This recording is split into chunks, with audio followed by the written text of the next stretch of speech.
I'm also from Batangas. I'm from Batangas City naman. So you're from? Santa Rita kami. Santa Rita. Yes. Anyway, so is this your first time to join a national pageant? Actually, I joined Sir last 2021, Miss Universe Philippines 2021, but I just reached top 75 because it's where they are votes. So ito yung 2021. Yes, I think it's Bea Gomez. Ayun, the one who won. Yes.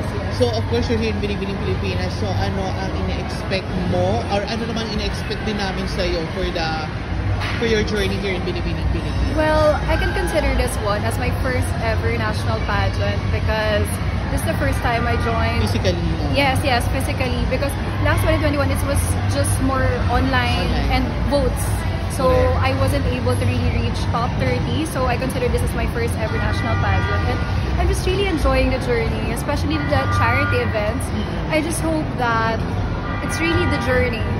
I just hope that in the end, I would really value the journey more than the destination. So I think what's in my heart right now is to just enjoy every step of the way, not to overthink things or not to think of the outcome or the result, but then to just enjoy it one step at a time and consider it as pure joy to really meet especially new faces, not just the children but especially my sisters. So I think that's it. I just expect a joyful and full of memorable experiences.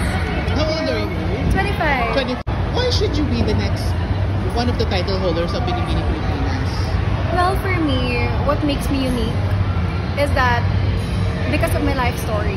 We all have our own strengths and weaknesses. We all have our own life stories. And what makes me unique, what makes me deserving to be one of the title holders is my story. My story of how I overcome my battles, my silent battles, how I really choose hope and light despite all of the hardships that I have experienced in life. So with that, I pray that I could enlighten, I could inspire more people, especially when I became a title holder. I'm so happy